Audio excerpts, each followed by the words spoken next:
Welcome to back to our show, Between the Field. We are your hosts. That's Ramin Rahimi. Yeah, I'm Ramin Rahimi. I'm Dennis Boskert, and this is our guest, Ronald Garcia Hernandez. Oh, shit. All right, Ronald. Basically, I don't know if you've seen our show before, but what we do here is basically bring on ex-collegiate athletes or people that were in college, and then we kind of ask them some questions, probe, see how they transition from their college sport into their, I guess, the workforce or what they do today. So, yeah, we want to hear it all. Yeah, we want to get down the nitty gritty here. So let's do it. I want to know what you haven't told anyone before on this show. We want to expose it all. We want your diary. So we do have new episodes that come out every Tuesday. Should drop around like 5 o'clock. So look out for those. No specific time. It'll be on Tuesdays. Just catch the Tuesdays. Okay. Tuesday. All right. Let's I guess get into it. I go ahead and want to ask you, Ronnie. I guess our first episode kind of introduce ourselves. So we're gonna get give us a brief introduction, what you do now, and then kind of go into. No, actually, wait. Let's start with what sport did you play? Oh. So I played soccer. I actually played at FAU. That's possibly played with both of y'all there. Actually, I don't know if it's possibly, but I think we're seeing you on the field. Yeah, I think we were on the plane together on the last together. I think I had two of you. Oh yeah, I did make the team twice. My name is extremely long, so I made it twice because of the second round. Yes, so we ran faster in the fitness test than me. Yes, that's right. So the second me actually was better than I was. That's I do recall that. Yeah. But before you go into you played soccer, right? So where did you go to high school? Or were you playing soccer in high school? Were you on a travel team or anything like that before going into college? Yeah, so I actually did a lot of soccer. So I grew up playing soccer my whole life. So probably started playing when I was maybe like 5 or 6. When you were a little Nino. All right. So I got into soccer early on. El Nino. And I started. Nino. Oh, okay. My Spanish. Not El Nino, but not yours. That's different. Oh. You don't even get that. Oh, I didn't. That's why I had my goodness. Yeah. Okay.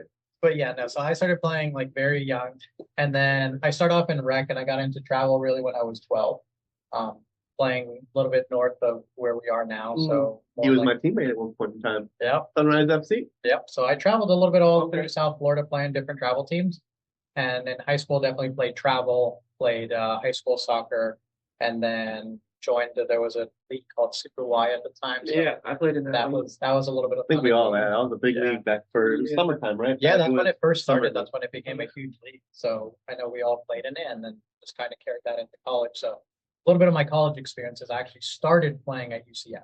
All right. Before you go into that, though, what made you, as far as recruiting process goes from high school, were you like emailing coaches? Like, how did you get the exposure and find out where you were going initially? What did you do? What was your path to trying to get recruited? Yeah. So actually my path was, it's a little bit of a mixture of a couple of things. So I used to email some coaches, and then at the time, because of my playing, the coaches would reach out to scouts for me that they knew as well. Like your high school coach? Or yeah, my high school coach, my travel coaches would do that as well. And then I started getting into trying to get in contact with coaches to go to ID camps. Okay. So I actually took advantage of that. So the first ID camp I went to was actually at Duke in North Carolina. Oh, wow. I never did any of that. Yeah, so I didn't do any ID camp. Afraid to go off. And no, I went to Duke, and it was actually a great experience. Met the coaches, sat with them, and everything was great. But I ended up staying in Florida, so I did an ID camp at UCF as well. Was there a height limit on Duke? No, actually there wasn't. But if you looked at their squad, they were actually all relatively tall. Oh, white and tall. We'll start with tall. I think we've all played against those players. They're extremely physical. Those are the hardest teams to play. I will say I enjoyed playing against tall players. It made it fun.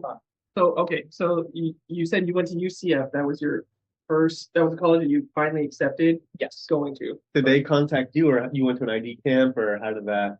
So I went to an ID camp, and then that's where my exposure really kind of shot up. They liked me a lot, so they sat me down, they had a conversation with me, and they actually came to watch me play at a tournament just to get some further like information of how I play on a team, like my actual squad. So after the tournament, I met with Mauricio Ruiz. He was the assistant coach at the time. And yeah, he sat down with me and said that they wanted me to come and join. So yeah. Another done deal. Sign the contract. You said okay, so you're going to UCF, right? You got to prep to go to get ready for soccer, right? Yeah. And it was the level of training at UCF what you had prepared for? Like, did they prepare you enough for that, or did you prepare yourself enough? Yeah, did they send you like a workout packet? We received packets in like the summer before. So like this is what you need to do every day to prep for the fitness test and the upcoming season. Yep. So it was actually I think it was a 2-month or 3-month prep package. So it was. And did you follow? I actually did. Oh. So at the time, I actually followed it. I was very strict with it because UCF was ranked very highly at the time. They were. They were not. They were ranked very high at the time. I think my freshman year when I was there, the team got ranked as high as 6th in the nation. So they were doing pretty good and followed the package, and they were very serious. So even the captains would like reach out to you and make sure that you were doing your work, see if there's anything you're lagging on. And then you would go into preseason. So preseason is before school starts, you show up about 3 weeks ahead of time and you're housed with some of the other players, apartments, wherever you can get in. And you train as a team for 3 weeks before school even starts, because the moment the semester begins, soccer really kicks in. Yeah, soccer's a fall sport. So were there any captain practices before preseason that you attended, or you just kind of showed up preseason? I showed up preseason, so I couldn't do the captain's practices because I was still living at home. So it was a couple of hours to drive to captain's practices. Yeah. So I just kind of did my own training following the package and then showed up for preseason. I think it was like 3 weeks ahead. Okay, so here it is. You prepped. You're in you're over at UCF. Do you have any like first memories of like your first game, like anything that like really stood out to you, or like what were your thoughts? You were still remember those like part of your core memories? Yeah, so I think it's kind of funny just because of myself, but my first memory is the first time I put on the uniform, it was kind of large on me. So I'm a relatively shorter person. So compared to if you look at the standard height for like college players, Division I, they're kind of tall. So they probably would look at the roster and be like, dude, 5'6", 5'7", dude, no problem. Exactly. I mean, to be real though, whenever you saw someone who was short on the other team, you knew they were good because sure. They were quick and they could dribble really fast. So I put on the uniform, and when I put it on, it was a little too big for me. So I think that was probably my first core memory of enjoying it. And then I actually enjoyed the field at UCF. Because of where it was located. It was right next to the UCF has a football training facility that's also housed indoors. I remember that. So it's right next to that. So you would go and warm up in there and then walk out onto the field for the game. I remember driving past that or walking past or seeing it from. I can't remember if we played UCF our freshman year. I don't think so, because I would have seen him and I would have said hi to him. I don't remember. I don't think we played him until our senior year. No, until sophomore. Junior year, because so the year that I went, you transferred junior, right? I transferred junior year. Yeah, so it might have been junior year because then. Yeah. That's when I think that's when we played against UCF and we almost beat them. Yeah. And I was at FAU. Yeah. Yep. So you did say you were at UCF. Actually, yeah, because we transferred to Conference USA our junior year. That's right. And that's when we started playing against them. Most likely they changed their schedule. Yeah. Yep. So you were at UCF, but then you transferred to go play with the real champions over here at FAU. Exactly. How did that happen? What made the switch? Like what got you like, oh, I need to transfer to FAU? So actually a couple of things. So one thing was to stay in the spirit. No, actually, no, I wasn't that. So that wasn't part of my decision. So my initial decision actually came from schooling. So I went to UCF and I was doing engineering. Okay. So I was doing civil engineering. It wasn't really my cup of tea. I didn't enjoy it as much as I thought I would coming out of high school. They had an astronaut program at FAU. Did they? Yeah, that's what I ended up doing. So I switched to finance, which we'll get into, but I switched to finance and that kind of leveraged me to come to FAU. I saw at the time Danny Montoya. Yeah. He reached out and was saying that the coach from FAU always wanted me to come to FAU from out of high school. Yeah. So I was scouted to come to FAU, but I chose Tom Newell? Montana? Yes. Tom? Cause Tom. wanted me to come to FAU. So I was talking to Daniel Montoya, and the coach was still interested in me coming, and I kind of wanted to move back home for a little bit.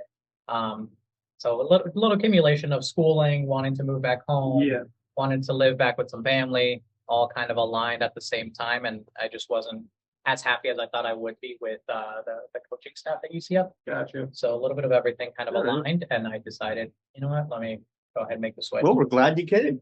Thank you. It was a very good first season. It was. I Undefeated state of Florida. What was your first memory of Ronnie? Well, you I played with him before. Yeah. I knew him. When he came for the summer, or was it summer preseason when we started coming out to the cabin practices, I was like, it was just an immediate connection again from like travel soccer. Okay. It was just. I never heard of him before until that the preseason. Yeah, I knew what we were getting. The captain's training. I was like, dude, this guy. Then we also got bumped. I thought he was a freshman. Did. I thought he was a freshman. I looked like one. I was like, dude, this guy's pretty good. Like they're gonna have and I was a senior, so I was like, okay. I remember he was megging people on the first day of the cabin practices. I was like, oh boy.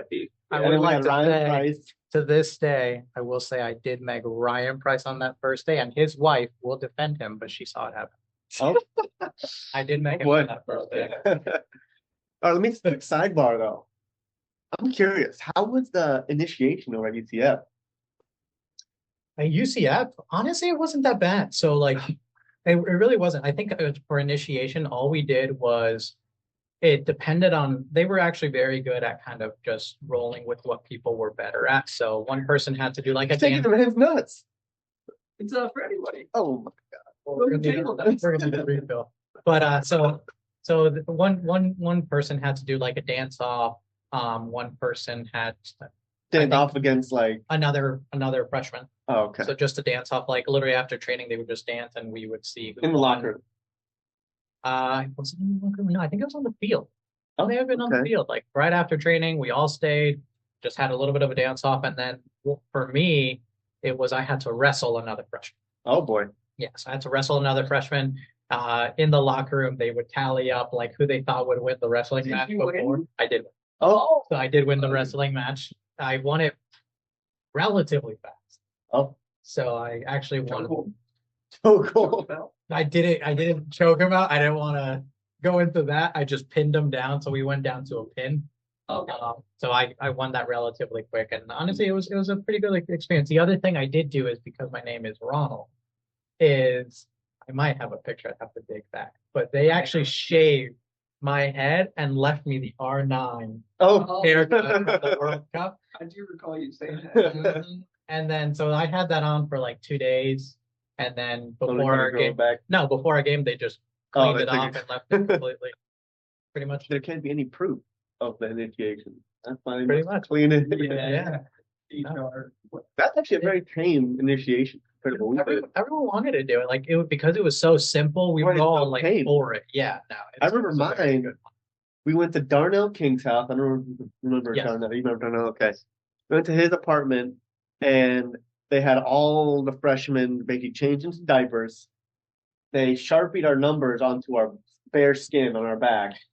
And then they invited the entire women's team. We had to like strut down the hallway, like models type strut down the hallway as they introduced us. And then just normal party throughout the night, whatever, nothing crazy. And then I guess at some point, like some of the women's team was like requesting lap dances, and then the seniors were like, oh, you have to go give this so and so a lap dance, this and that. I didn't get picked. I was there, and I remember they had to like go down the stairs, and then they were flipping the lights in and on. Yeah. And Dennis was like 140 pounds. And I- his diaper. Yeah. Literally like sprints out. He sprints out trying to avoid that. Yeah. And everyone's like, what are you doing? I just remember Daniel Mendada was picked for a lap dance. Now that I know Jefferson left early because he was married, I think. That's funny. So, all right, you're at UCF. You've now switched over to FAU. You said you switched major to Yes, finance, right? correct. Finance with a minor in real estate. Oh, you're real estate. Yeah, Oh, minor. so you're not 6'5". You don't have blue eyes. Why did you go into finance? Trust fund. No, I'm kidding. So, I got into finance because I've always been good with numbers and math. I've just always enjoyed it. Dennis remembers me from our travel days. Yeah, he's an astronaut. I was always good with numbers. Calculator away. Yeah, I'd do it by hand. We were Figure it out. convinced he was going to space. If I wasn't afraid of heights, that may have been something I would have thought about. He was going to become an astronaut and go to space. He's a nerd. What? Okay. I absolutely was, but I wasn't your typical nerd. Age of Empires is crunching numbers. Yeah. You were a video game person, but he was like He was the nerdy video game person. All right, so you guys were a little bit different. Okay. Yeah. No, and so like but I also went to a school that was like a nerdy school. So everyone there was typically intellectually inclined. Okay. So it was a good balance. It was actually like I enjoyed Perfect my SAT school. scores at high school. Really? Some people did. Some people did. Yeah, I think it's something like that. Yeah, it was a magnet school. Yeah. So I was always very good with math, so I wanted to do something with numbers, and I also enjoy how the market fluctuates with numbers. So that kind of goes typically into finance. You look into the market, the economy, Right. a little bit of accounting as well, because it's just understanding what numbers mean, whether it's to the market, to a business, to a person. It's just they can mean so many different things. So you kind of knew all this like senior year, so I get or junior year that you wanted to do this. Yep. Okay. Yeah, when he transferred to FAU, I right? mean, yep. Well, you knew you wanted to go into I mean, finance. at this point, it's really good that you took it. 20. 20, 21, or 20, yeah, something okay. like that, And then, you kind of like had this idea that's great. So I guess you're heading over to graduate at this point, right? You're reaching your senior year. Did any internships at any companies or businesses to kind of like get the feel of the career? So that would probably be my one regret if I had to give advice, is take advantage of those internships. I didn't really do that as much. So during my summers, because I was so heavily invested in soccer, Right. I would play for soccer for summers for like Did you think you were different going pro? teams. Were you looking to try and go I pro? was looking to try to go pro at the time. So I was always heavily invested in different teams, getting better training. Yeah. And then on the weekends, I would go and do like reffing. I worked at a Chinese restaurant doing deliveries at the time. So like I would do that for them when I was going to FAU. So it's being the first one in my family to go to college. My parents didn't know about internships and different opportunities because it was more of, unfortunately, like, hey, we need to make some money to pay for school. We need to make some money to pay for things at home, pay for my Right. car. So that was where my primary focus was. So I never got the opportunity to do any internships. So in the program at FAU, there wasn't, because I know from my program in exercise science, there was a specific class internship. Mhm. And that's where I went to it was a chiropractor comboed with a physical therapist clinic that I went to. So I got to see the best of both worlds of what my major could lead to. I hated both of them, but at least I got to see and be like, okay, yeah, this is definitely not for me. But then again, I was on the same path as you, where I basically was soccer was number one. Schooling was number two. I wanted to go pro and do all these different things. And once I basically I dropped out to play pro, and I only came back to schooling during injury periods of time.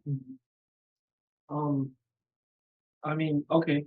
So you didn't do your intern like Dennis had, but take advantage of those internships. But did you have a job set up for you after you were like gonna I guess graduate? Did you know what you were doing, or you had something set up? So I did have something set up. I wasn't entirely sure my long-term plan, but I did have something short-term. So I was in connection with Northwestern Mutual, so I actually started working for them as a financial representative.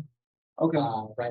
Right out of college. Like after I graduated, kind of went into their training program, went through their training program, and got licensed. Got my 215 licensing, which is used for like health insurance, life insurance, Gotcha.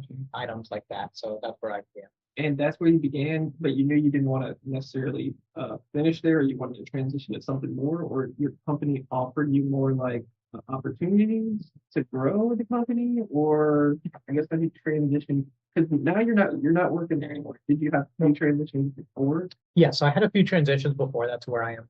So when I started that, I really didn't know where I wanted to end up. I just knew I wanted to end up in some form of finance role. So that involved a lot of like selling. So you have to sell like life insurance. You have to go out to clients. And my initial idea was to kind of progress and move into like getting your licensing for investments. Okay. So your Series 6 or Series 7. So that was my initial plan. But then at the time, I also had part of the reason I stopped playing soccer is I had knee surgeries.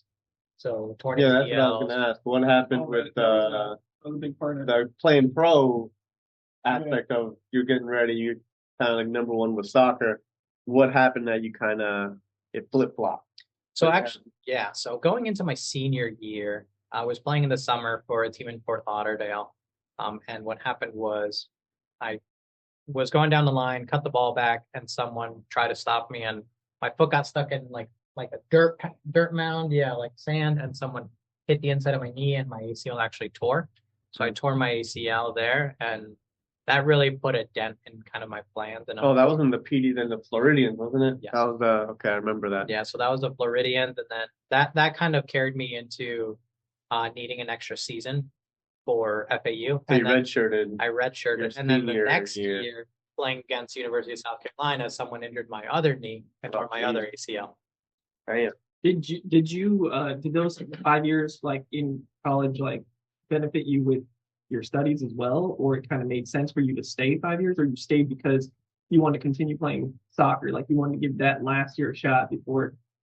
Yeah. Yeah, so I wanted to give the last year a shot mostly, but it also just aligned well because I was doing my state that I could extend out. I only needed to extend out one additional semester.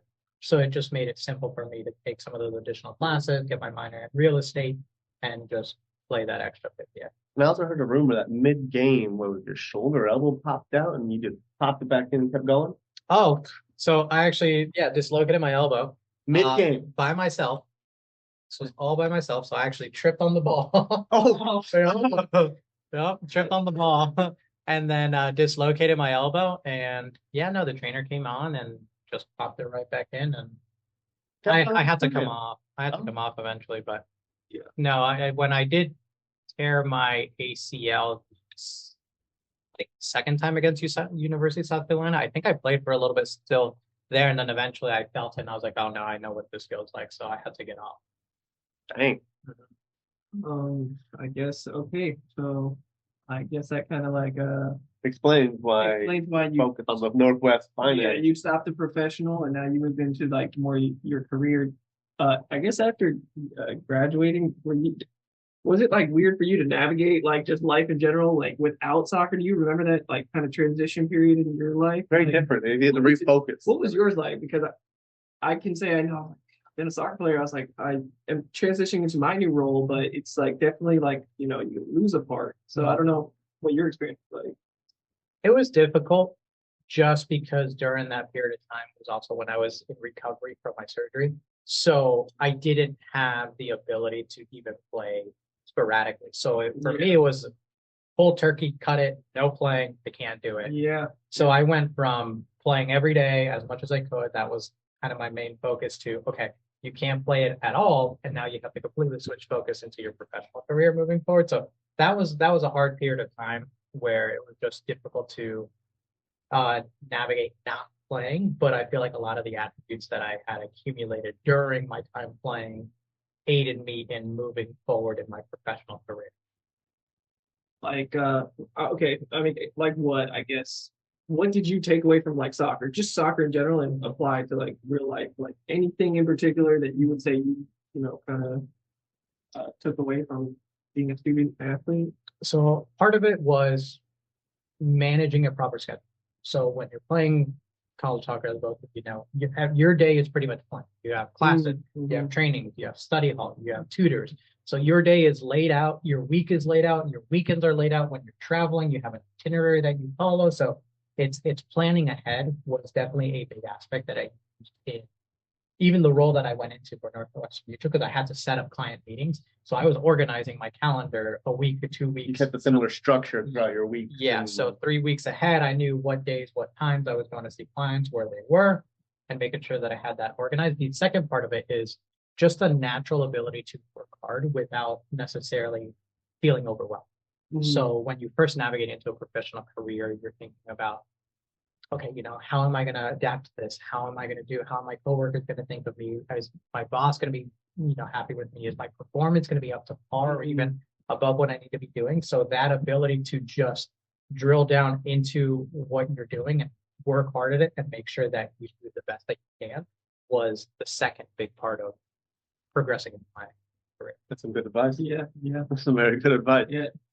A lot of I don't know, a lot of takeaways that you could, being a student athlete that helps you with just everyday life and your work, I guess. So, And would you say having the whole injury thing where like your initial plan to go pro obviously fell through due to injuries and stuff in college, would you say having a strong mental fortitude to kind of realize and shift gears and reprioritize what you're focused on in life? Like, what advice would you give for like those injuries? in case something happens? Some athletes out there kind of spiral when something like that happens. How do you flip that around? What would you tell these guys or girls if something like that was to happen? So that's a very good point. It's a very difficult space to navigate because you have hopes and dreams that you're following or something that you've done for so long. From such a little child, like you're hoping to be these things, like, oh, when I grow up, I want to be a pro soccer player. Yeah. And you're chasing these things, and then all of a sudden, boom. Yeah. Yeah. The way I navigated that was there's a difference between giving up and knowing when to step away. So understanding that difference is a major part in your mental health and understanding like where you want to go to next. So I never wanted to give up, but I had an understanding that my time was coming. So there was that period of time where you spend every day wondering like, what if I would have done something different? What if I would have never got injured? What if I would have? Those what ifs will kill people. Those what ifs are what will haunt you forever. They destroy people's minds. Exactly. But then if you look at the flip side of it and you think of it as, I'm not giving up, I'm stepping away, you can switch your mentality to, I've had all of these wonderful memories. I have all of these things I can look back into. I have these friends and connections that I've made. Like, okay, that journey's over. It's time to start building on top of that with what comes next to me. So I think that's where my mental fortitude came from. It was, okay, this chapter's closed. Like, it's time to start a new book, start a new series. So I think that's a big part that helped me from. And I think like the sooner you recognize that, like, hey, close the chapter like you said and just open a new one. I mean, sure, acknowledging it. Exactly. Once you focus on the new career, everything, I mean, sure, you can pick it back up. Like you play a little league, friendly league, co-ed leagues, have fun, or, pick up a different sport. It might be a little bit more fun, like pickleball out here, Yeah. Big pickleball fans trying to get Ronnie out into the pickleball court these days, but a lot of fun. Scheduling this interview was hard enough. Yeah, I know, right? Having a baby now is, adds a little bit of luck. I had two questions that I wanted to ask. Your best and worst memory of being in soccer. Okay. Throughout like your college experience, what was your best and worst memory? Do you have any of them? Yes. So worst, I'll tell you right away. It was tearing my ACL the second time. Okay. So the first time it happened, it was during summer. You come to terms with it. It was my stronger leg. I felt that I was comfortable to come back. The second time it happens, it really sucks. It takes on mentally, like emotionally as well, because it's you do all this work to get back to the position you were before, and in a matter of seconds, you're back to where you were, back at zero. So that takes a huge toll on us. I would say that was probably my hardest moment in soccer, and knowing that it happened prior to being told that it was done. Because at that time, I just knew the feeling. And you just spend those next couple of days waiting to hear the results that you already mentally know you've already had. And you're just getting the confirmation like, yeah, it's over. So that was my hardest memory. Now, on the other hand, I'd say my favorite memory, one of my favorite memories, I would probably put this very near the top, was winning state cup for Team Boca when I was playing in high school. Oh, yeah. So winning state cup, like with Team Boca, we actually had a very good team. And honestly, we beat a team from Miami, and Miami teams tend to be a little bit rougher. So it was a very physical and loud game. So winning that, the Miami team were. Do you remember the name of it? I didn't like Miami Lakes. We actually beat Real Madrid. Oh, Real Madrid. That was the Miami Lake. Yep. that they So, converted to Real It's Madrid. like soccer was like Yeah. one of those Miami teams. yeah, they had two Real Madrid teams, so that's the funny part. They had two of them. We beat one of them in quarterfinals, and then we beat their A team in the final. Oh wow. Okay. So we knocked them both out. Okay. Yeah, second question. I did have a second question. I don't know. Well, the second question was, what do you do now? I don't even think we got. I don't know if we got there, but what do you do now? And like, what would you tell like, I guess student athletes that are exiting their collegiate role and trying to transition? Tell us what you do, and then like how they were had any questions or they wanted to get started. What would they go? What would they do? Do what you do. Yeah. So I'm actually a manager of finance for American Express. It's kind of. Oh, I'm sorry. It's kind of like when in that series of Friends, they don't really know what Chandler does. I know he works. Yeah. To the critics are. Yeah. It's like this opportunity. Okay. What does he do? Yes. So I'm a manager of finance for American Express. So the team that I'm on, we manage the 10Q and 10Ks for the entire company. So the 10Qs are reports that you put out every quarter. The 10K is one that comes out every year that's actually audited. Okay. It goes over all of the financials of the entire company. So our team puts it together. We make sure that disclosures are proper. We go through like accounting guidances. We put it all together. And yeah, we go through several drafts. We run it through different teams. We go through like our corporate governance team. We go through our segment teams. It goes up to some executives for review, and then Okay. we publish it out to the public. So there's information that I know that we can't disclose to the public. So it's just very. So I presume when the quarters are coming to an end is when you're most busy, or when Oh, the yeah. year's coming to the end when you're going to be most busy. You're trying to get all these data collected and ready to be presented to the public. Oh yeah, so definitely your quarter close is your busiest time. It's when he starts pulling money out and putting money away. When that quarter's closing. So I actually can. So that let me add a little disclosure here. So disclosure.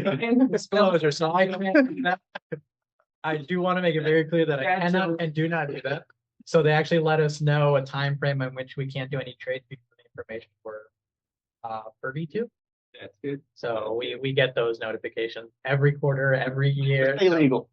Yeah. Yeah, definitely legal. Everything's within proper and like legal terms. Yes, we're all good. So there's some future athletes coming up trying to do what you do. What advice would you give them to try and get into the business? That's a good question. So my transition into finance manager was a little bit different. I would say is when you are going for those interviews or you're going into those positions that you want to look to be in the future, you always want to tailor your descriptions, your interviews, the way you interact to what you're going to be working in. So for example, when I interviewed as a financial analyst, when I first joined the team, I took a look at the company's 10Qs, 10Ks, took an understanding of what I was going to get into to be able to speak to that. And another big part of interviewing is you want to have certain qualifications that they need for the position, but at the end of the day, they also want someone they want to work. You want to be someone that's personable, someone that's coachable. You want to be someone that is willing to take additional steps or take additional. And all these traits lead back to being just a college athlete. Mm-hmm. You want to be coachable because if you're not coachable, then at the end of the day, your boss is not going to want to teach you something new. You're going to be harder to coach. Learning something is going to take more time. So these are all attributes that as an athlete you can have that transition into your career. That was great. That's awesome. Ronnie, I think we just want to thank you for coming on to our thank you. We finally got it scheduled. I know, right? Yeah, good talking with you. That was great. I know so much more. Yeah. I guess where can they find us? You can follow us on Spotify, Apple Music. You can watch the video live on YouTube. Feel free to send us an email for any suggestions, or even if you want to be on the podcast yourself. I think that's it. Until next time. They're pretty cool people. See you guys.